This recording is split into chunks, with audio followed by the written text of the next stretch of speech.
Boa noite. Fazia tempo que eu não escutava um boa noite alto desse assim. Fiquei feliz. Depois dessa música com Francisco, né? Covardia. Bom, pessoal, coincidentemente, o meu assunto de hoje tem a ver com a música que ele estava cantando. Coincidência, né? Dizem que no centro espírita acontece muita coincidência mesmo. Deixa eu achar isso aqui. Estava falando aqui que o Pai do Céu, para nos perdoar com um pouquinho mais de bondade do que a gente faz, né? Coincidentemente, o meu assunto também é esse. E as pessoas que vêm falar aqui, muito diferente de mim, conhecem profundamente o Evangelho e são seres muito evoluídos, que não é o meu caso. Então eu vim dividir com vocês as minhas dúvidas em relação a esse tema perdão. E aí dizem que o perdão tem uma importância enorme. E quando a gente começa a ler o Evangelho, tem uma parte complicadíssima para quem não entende de matemática, que é aquela parte que Jesus fala para perdoar 70 vezes 7 vezes. Eu até fui fazer o cálculo para ver quanto dava, que eu tenho um problema com matemática, e 490 vezes.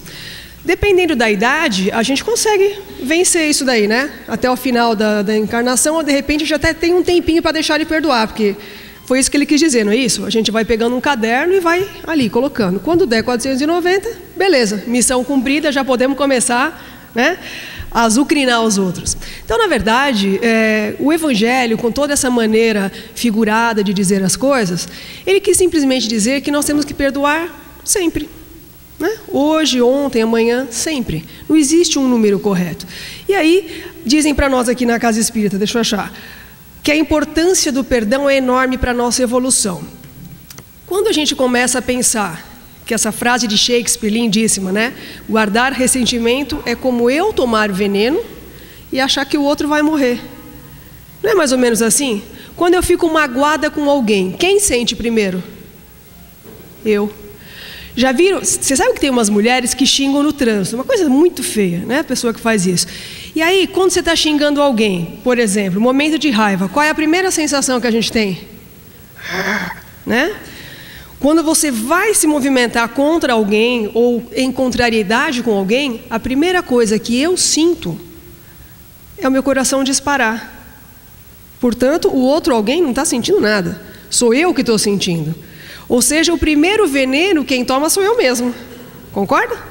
Já viram enxaqueca sem causa? Gastrite de fundo emocional? Tremores? Insônia? E aí você faz um monte de exame, tem uma pressão na cabeça, deve ser um tumor. Aí o médico fala, isso é emocional. Puxa, que pena, né? Porque quando é alguma outra coisa a gente toma um comprimido, mas quando é emocional, como é que a gente faz para lidar com isso, né? Então assim, cada vez que eu guardo uma mágoa, que eu falo, isso é demais para eu perdoar, eu estou tomando um golinho de veneno. E torcendo para que o outro fique mal. Não nós não, porque nós somos espíritos evoluídos, a gente não quer o mal de ninguém. Mas tem pessoas em outras religiões, porque espíritas não, espíritas nós somos todos bonzinhos, né? Outras pessoas vibram raiva. Acredita que tem gente que faz isso e depois ficam doentes? Aí as pessoas nos dizem de Jesus, mas o Jesus, ele ofereceu a outra face, ele pediu para a gente perdoar 490 vezes, por isso quem já quiser ir fazendo o cálculo, né? E aí a gente pergunta, por que perdoar? Eu sou da época, como que chamava aquele homem mesmo que falava que era dente por dente, olho por olho, como que era o nome? Como? Moisés, já faz um tempo, né? Depois dele já vieram muitas outras luzes de conhecimento para nós, mas a gente tem ainda mania, eu fiz, bateu, levou. Tem mães que ensinam isso para as crianças. Olha, filho, você vai na escola e se alguma criancinha, aprende aqui na evangelização, acho, né? Se alguma criancinha te fizer alguma coisa, eu não quero que você seja bobo, hein? Bateu, levou. Não é assim que faz? Olha só, e aí eu falo, eu estou ensinando meu filho a se defender para a vida. É um ensinamento para toda a vida, é verdade. É verdade, né? Não vou ensinar a compreensão, eu vou ensinar a devolutiva, de preferência mais forte. Né? Então assim, a nossa consciência ela ainda é muito complicada em relação a isso, porque a gente tem uma certa ideia de que quem perdoa é fraco ou é bobo. Aqui no Brasil tem uma lei, chama Lei de Gerson. O pessoal um pouco mais velho lembra disso. Gerson era um cara que era jogador de futebol, não sei se ele é vivo ainda, e ele fazia propaganda de cigarro, né? Cigarro chanceler. Nunca vou esquecer, que era um compridinho azul. Você veja que era tudo de bom. Aí, como naquela época, todas as propagandas de cigarro, elas eram assim. O cara que fumava, ele tinha um barco, ele era lindo. Normalmente, no caso do Gerson, não, mas os atores que faziam, né? Lindos, ricos, parava aquele iate, né? E sempre para ele tudo dava certo. Aí ele dizia, o importante é levar vantagem em tudo. É bem a lei do nosso país, né? E aí a gente às vezes aplica isso na nossa casa. Não importa o preço, o que importa é que eu ganhe. E aí, por que me importa perdoar então? Eu estando bem, o resto que se dane. Se eu penso assim, e eu já tenho essa tendência egoísta de ser, eu posso pensar que perdoar primeiro é bom para mim. Já valeu, né? Eu posso até não conseguir ir mais além, mas se eu já conseguir fazer isso, eu já estou me endividando menos.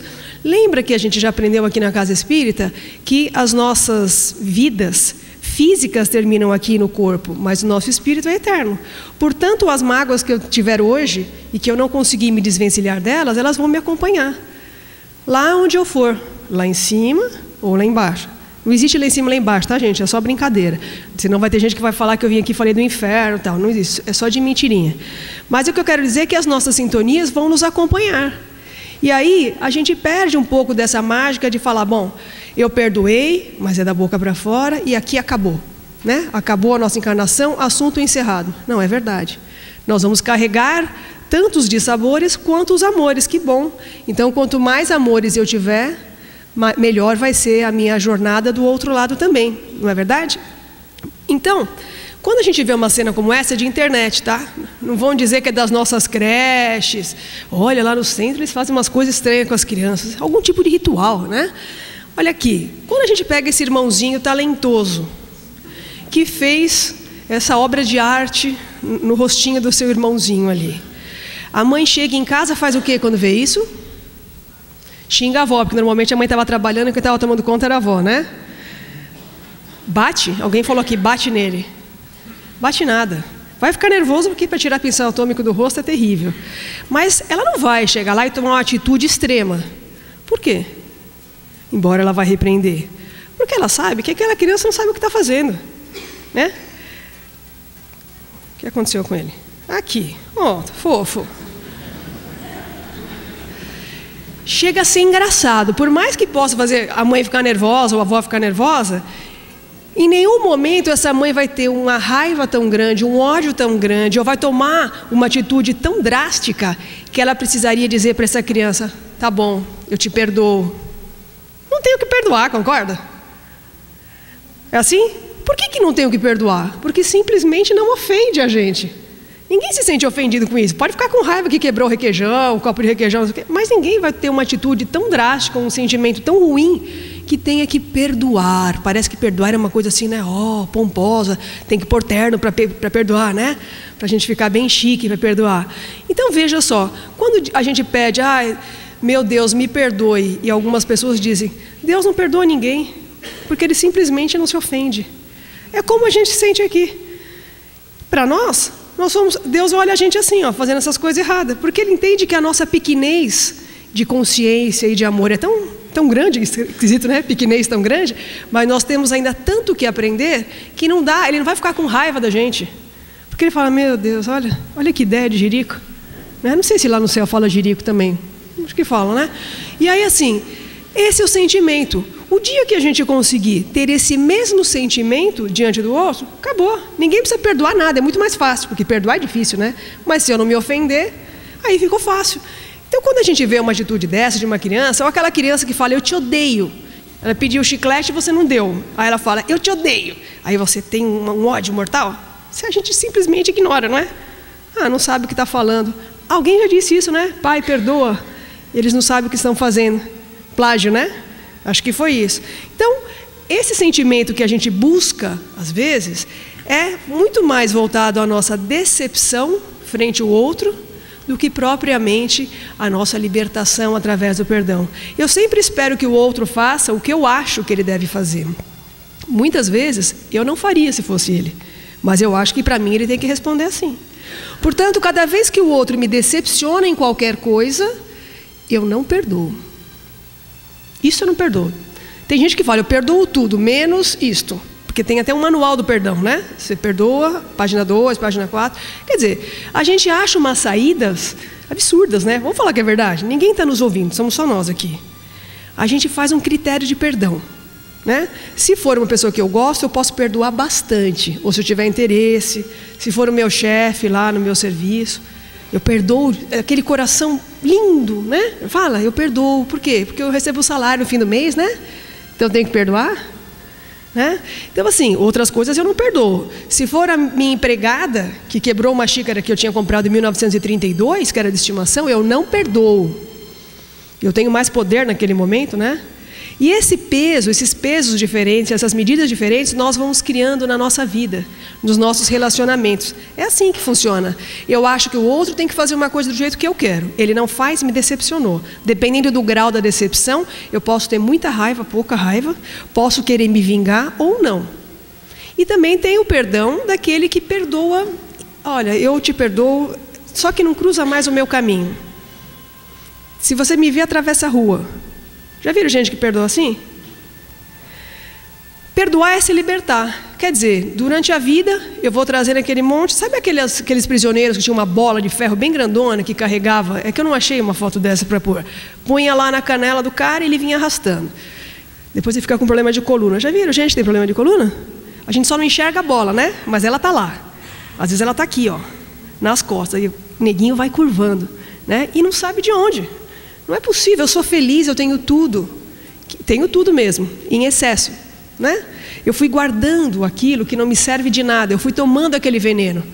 E uma hora ele vai se manifestar. No momento em que eu corto essas tristezas, essa bola de problemas e jogo para trás, eu caminho mais livre. Passarinho não é assim? Aqueles coitadinhos que prende a patinha dele, né? Quem cria papagaio em casa, ele é livre, só que ele tem uma correntinha que ele pode ir para onde ele quiser. A gente faz isso às vezes, né? Eu sou livre para tomar a atitude que eu quiser, desde que seja dentro do que a sociedade acha que eu deva fazer. Essa frase eu pus inteira porque eu achei muito legal. Quando perdoa, você se liberta. Com o perdão, as algemas que te prendiam aquelas mágoas do passado se rompem. E você passa a respirar aliviado e livre. Livre do quê? Daquilo que eu guardei. Porque quando acontece um problema, ele acontece...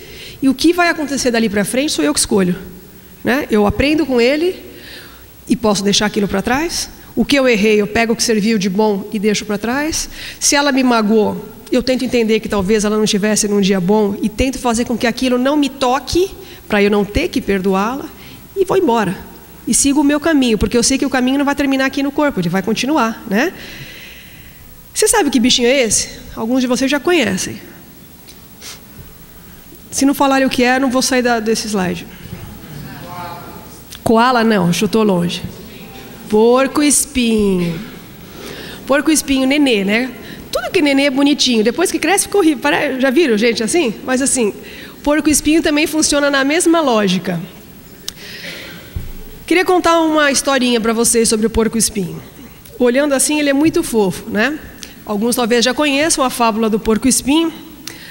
Diz que há muitos anos atrás, na era glacial, alguns aqui já estavam lá, lembra? Tem gente que lembra, né? O gelo caindo e os animais morriam. Lembre-se que naquela época não existia fogo, não tinha como se aquecer, mas era instinto dos bichinhos.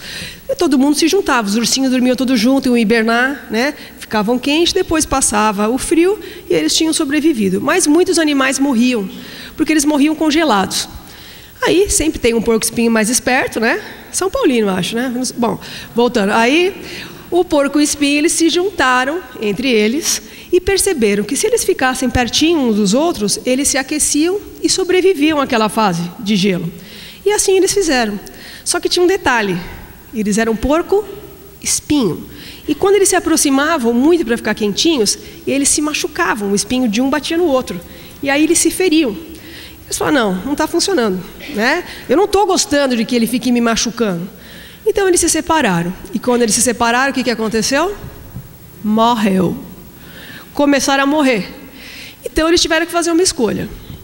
Ou eles sobreviviam e se juntavam de novo e aceitavam os espinhos uns dos outros em prol de um momento melhor, ou eles morreriam congelados. Então, eles resolveram se juntar. E aprenderam a conviver com espinhos uns dos outros. Às vezes, aquele que estava com o espinho mais pontiagudo precisava dar uma lixadinha para a gente poder conviver, né? Às vezes, aquela espetadinha era necessária, porque eu precisava dela para sobreviver ao frio. Aí, portanto, eles ficaram juntos e assim eles conseguiram se aquecer e sobreviver, mesmo com os espinhos uns dos outros. Parece um pouco, né, com a vida real? Qual que é a moral da história? Que o melhor relacionamento não é aquele que une as pessoas perfeitas, até porque elas não estão aqui na Terra, mas aquele onde cada um aprende a conviver com os defeitos do outro e admirar as suas qualidades. E quais são os nossos espinhos? Nosso egoísmo, né? A nossa falta de respeito, a nossa falta de paciência, de amor, de humildade. E todos esses espinhos, quando nós estamos em contato, espetam os outros também. É que a gente acha que só o espinho do outro que espeta, né? Eu sinto perfeitamente a dor do espinho do outro, mas o meu espinho, não sinto nada. Então, essa ideia, essa fábula, ela é interessante porque ela mostra que para a gente sobreviver, ou seja, para a gente evoluir, para a gente conseguir sair desse estágio rudimentar onde nós estamos, nós temos que aprender a modelar os nossos espinhos, que são essas nossas tendências. A palavra perdoar, no dicionário, significa absolver. Quem tiver curiosidade, vai lá olhar. Quem é que absolve alguém aqui? Quem absolve as pessoas? Os juízes? Ah, o tribunal? É no tribunal que absolve ou condena? Então quer dizer que quem está nessa postura de poder perdoar não tem nenhum pecado, não é assim? Não no caso do juiz aqui do Brasil, né, gente? Estou falando assim, genericamente. Não é isso? Atire a primeira pedra quem não tiver nenhum pecado? Basicamente, se a gente começar a olhar o significado daquilo que a gente exige, a gente vai ver que está um pouquinho além da nossa condição, que é de absolver o outro. Já viram perdão de dívida? Teve um monte de gente que já passou por isso aqui, não teve? Pelo amor de Deus, vai lá no homem, perdoa a minha dívida. O que é perdoar uma dívida financeira? Eu estou devendo um monte de dinheiro, não tenho como pagar. Aí vou lá para o cara e falo, ó, vamos negociar? Aí ele fala, ó, vou te dar mais uma encarnação, tá bom? Então vai. Tenta de novo. Aí você chega lá de novo, putz, não consegui essa parte aqui. Não, de novo, mais uma encarnaçãozinha, agora você vai conseguir. E assim o Papai do Céu vai tendo paciência com a gente, né? Mais uma chance, mais uma chance. E aqui na matéria, perdoar a dívida, é o outro falar, não precisa mais me pagar. Mas quem é que está endividado? É com quem? A dívida é com Deus, é com Jesus, é com a casa espírita, é com a nossa consciência. E é aí que está o problema. Porque se fosse fácil chegar aqui e pôr aqui para a dona Marlene na caixinha um pedido, por favor me perdoar, telefone e tal. Ela assina, beleza, está perdoado, e pronto, acabou. Não adianta a gente vir aqui e rezar por perdão e sair daqui chutando todo mundo. Ou mais, eu perdoo, eu vou na casa espírita, eu sou um anjo, mas quando eu chego amanhã no metrô, 7h30, acabou. Né? A minha dose de perdão era pequena, já gastei ontem, hoje não tem mais. Então, de verdade, o nosso exercício de perdão, ele é muito complicado, porque ele faz com que nós mexamos com as nossas coisas mais internas, mais interiores, e com aquelas que a gente não quer ver. Se eu acho que ele não me valoriza, e por isso eu não perdoo, será que é ele que não me valoriza, ou eu que não sei me dar valor? Se eu acho que o outro é agressivo, eu não perdoo isso. E eu sou como? Não tem uma tal de uma lei de ação e reação? Dizem. Não é? Portanto, eu não preciso cobrar dívida nenhuma, porque cada um de nós vai colher o que plantar. Eu não preciso ter uma carga extra para perdoar, porque eu já tenho a minha. Se ele fez uma coisa terrível, ele vai arcar com as consequências disso, no caminho dele, no tempo dele, com a consciência dele. Eu não preciso ser mais um juiz, ou me dar, aproveitar aquele meu orgulho de dizer, eu não mereço isso. Quando a gente fala isso, o eu escreve com letra maiúscula, viu, gente? Eu, bem grandão, assim, em negrito. Porque eu sou especial, portanto eu não mereço isso. Não parece um pouquinho de orgulho demais? Não é? Então, quando a gente vê as pessoas dizendo, vai que eu te perdoo, ninguém precisa falar, porque o perdão não está na palavra. O perdão está no sentimento. Né? E perdoar, às vezes, parece muito pesado. Se a gente desculpar, já fica mais fácil, né? Vamos falar uma palavrinha assim mais acessível? Desculpar, ou relevar, ou tolerar, mas não da boca para fora. É aí que o bicho pega. A gente falar que sente uma coisa é muito diferente de a gente de fato agir. Não é assim que a gente fala em outras coisas? Se é no serviço, não adianta falar que faz, vai lá e mostra. Se é no estudo, não adianta falar que sabe, vai lá e mostra. Se é na vida, vai lá e mostra, né? Mostra que consegue vencer nas pequenas coisas. Ninguém precisa ir perdoar ninguém em cima de um morro e uma multidão para perdoar. A gente, aliás, tem uma coisa complicadíssima que é barata, se faz em casa, dentro do quarto, às vezes no banho, que chama auto-perdão. Esse também é bem legal, porque ninguém precisa me perdoar, nem eu mesmo me perdoo. Não tem gente que se cobra tanto que ninguém precisa cobrar. A pessoa já se automutila, sabe? Vende uns chicotinhos que a pessoa fica, eu sou ruim, eu sou atrasada. Quer dizer, é uma maneira de a gente simplesmente se recusar a crescer. Eu falo, eu já me puno o suficiente. Já viram? Nós aqui não deve ter ninguém assim, né? Mas tem gente que diz isso. Não, ninguém precisa me dar bronca, porque eu já me puno o suficiente. Como se isso, por acaso, mudasse a realidade, né? E se pune o suficiente, está errado, porque você já sabe que está errado, porque fez. Não é assim que funciona? Então, às vezes, a gente vai acumulando uma dose de culpa, de rancor e de mágoa, que vão trazendo para o nosso corpo os efeitos que a gente conhece. Depressão, transtornos de ansiedade. Quem tem sabe do que eu estou falando. Quem tem isso, procura no médico, faz exame de sangue, exame da cabeça, tudo que é exame, e torce para que dê alguma coisa. É mentira que eu estou falando, não? Quem já fez isso sabe, que vai lá e fala, tomara que dê uma alteração, pelo menos eu achei o motivo, e agora eu tomo um remédio e acabou. Fácil. Mas quando esse motivo não está no corpo, ele está na mente, ou no sentimento, ou melhor, está no nosso espírito, aí a situação fica complicada. Não é? Porque eu não posso simplesmente tomar um remédio e o meu problema ou a minha má tendência deixa de existir. Eu tenho que tomar uma atitude. E a atitude é difícil da gente tomar. Então, gente, gostaria de pedir a Deus que nós todos possamos ter juntos a paciência dele e que ele nos perdoe por demorarmos tanto para aprender a fazer esse exercício simples que é de perdoar. Boa noite.